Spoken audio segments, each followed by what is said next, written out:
Hi, I have recently purchased two blushes. A Danessa Myricks one that was in a holiday set and it's called It Girl. And the Gucci one that is also one of the latest releases and is 07 True Pink. So here a comparison between them. I've been using them for more than 1 week, so I can report back. This Danessa Myricks one is a balm formula that promises, blurring and comfort because of the balm form.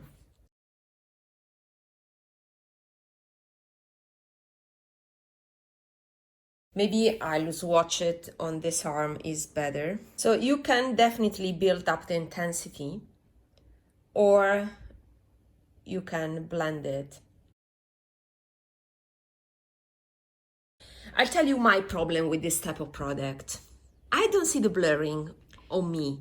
If you want a blurring product, then maybe it's better the balm that is transparent because then you can layer it without building up the color. With this type of bright colors, you have to shear it out. And that comes my problem because once you shear out the pigment, you disperse it on a wider surface. And I don't like that because I prefer my pigment to be sheer but at the place that I want. With this level of big pigmentation, then I need to disperse it and it becomes very wide. And yeah, I end up with an all pink cheek. That it's not the look that I prefer. So it's a matter of personal preference in the end, as usually with makeup, The other thing is that once you blend out, is less cool tone that I wanted or that I expected, and it's quite deep. That is because I don't think it has white pigment underneath. Usually with bright blushes, they have that kind of pastel quality. Without white pigment, then it becomes easy to use also for skin of color because you don't have that ashy looking effect that you get with a white layer underneath. But I don't have that bright pastel looking because of the lack of the white pigment. I think this is exceptional for people with darker skin or medium skin that do not like white-based blushes.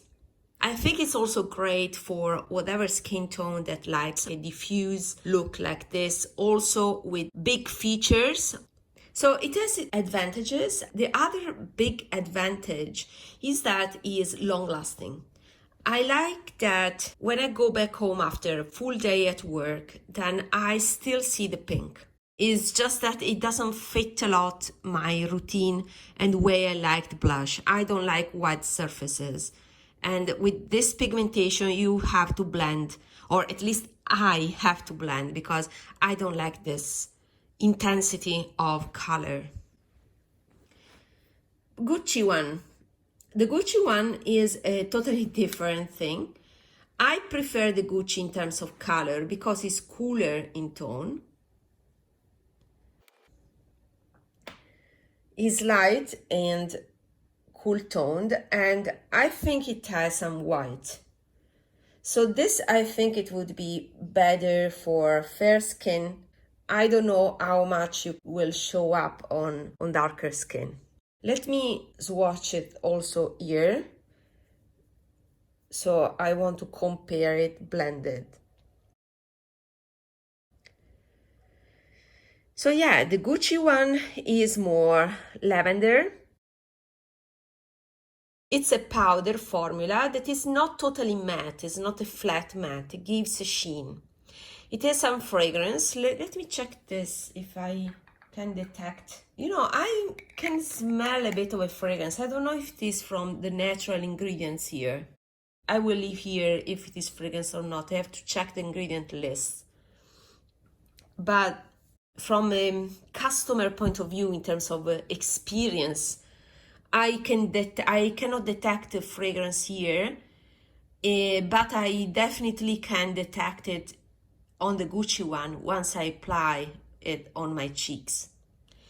What to say, I love this color. This is the color I was looking for, like a pink that is cool toned in a compact powder form that is pretty to look at. I'm not fond of this packaging. I find it a bit juvenile, and I don't like the ratio, dimension ratio, let's say. To me, it is too small and thick.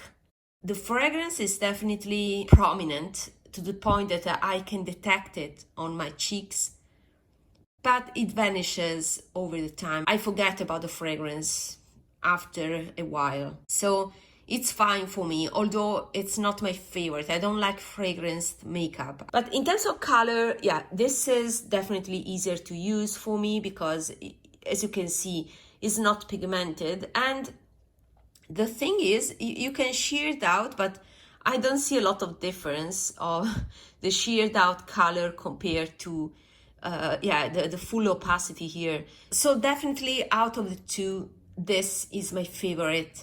The Gucci one is my favorite and is a keeper. This by Danessa Myricks, I don't know if I will keep it in my collection just because I want to, keep my collection minimal, not in absolute terms, but at least with products that are all loves. And that would be also my target for 2024. So this is a keeper, this maybe not, although I need to study it better because the long-lasting quality of this, it's a great advantage. Another thing to keep in consideration if you have a wide collection of blushes, having a balm form that you need to use sooner than powder form, it may be a con, because it expires faster. Okay, let me compare these blushes with other formulas. So this is a gem nobody talks about anymore. It's an Illamasqua blush in the color Katie. They are a bit outdated. Is as thick as the Gucci, maybe even slimmer. This Gucci, why is so thick? Anyway, is an old school flat matte blush. Let me put it here maybe. Wow, why I keep buying the same thing, right? The conclusion is a almost identical dupe. Maybe is even cooler and grayish in tone compared to the Gucci one. So this was a staple in my collection. It is still. The Gucci one has a satin sheen. I can see it in real life, but I don't know if you can detect it through the video. The Illamasqua one is totally matte, while the Gucci one has a sheen. What I can tell you that you cannot see from the swatches, but from real experience, is that the Gucci, you can build up a bit more compared to Illamasqua that stays lighter. So there's also a difference that comes from real experience. And then the other final two comparisons I would like to make is with the Givenchy Prisme Libre blushes.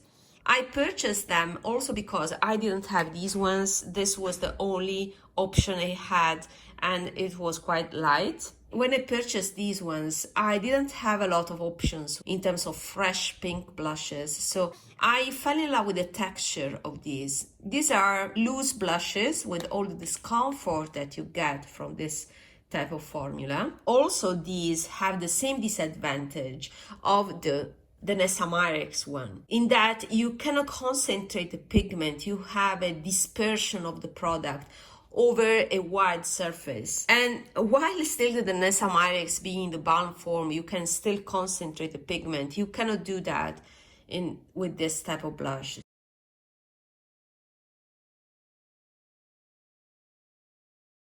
So this is the blush. The texture is impalpable, is very ethereal, and you can achieve a blend that is unparalleled, is like your skin is flushing. So I can accept all the con of the loose form because the effect cannot be the same of a pressed brush. Is something more refined. This type of finish I can achieve only with the old Suqqu blushes before the pure color blushes. And that was what got me into blushes. Because until this point, until when I discovered this kind of ethereal blushes, I had always seen blushes that were so pigmented on people that for me were aging on them. So I didn't have blushes at all in my makeup collection.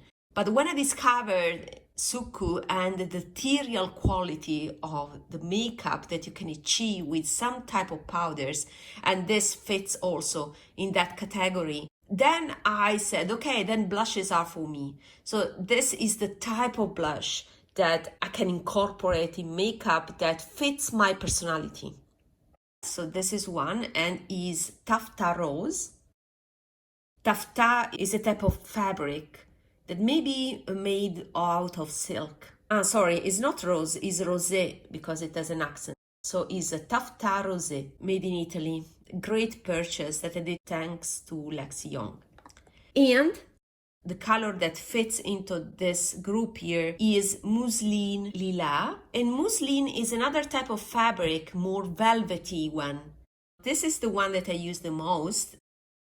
So I will grab some powder. I also covered this one because this was too warm toned, so I have the other three. I won't bother to pick also that color, guys. So, and you see how this is whiter and cooler in tone compared to Taffeta Rosé. And let me put it here so we can compare it. The finish of these blushes is very natural, not totally matte, but it's not shiny either. It should be, I would describe it in between the Gucci one and the Illamasqua one. It seems that the Gucci one is the pressed powder version, so the quicker version of this one by Givenchy. What do you think?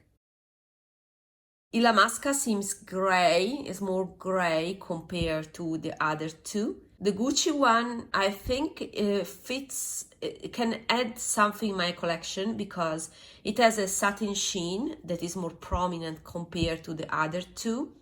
It has the convenience of, the compact form. So although the color is not revolutionary because I had already two blushes in my collection in the same color, it has that texture, finish, and is pressed version, so of course is easier to use compared to something like the Givenchy.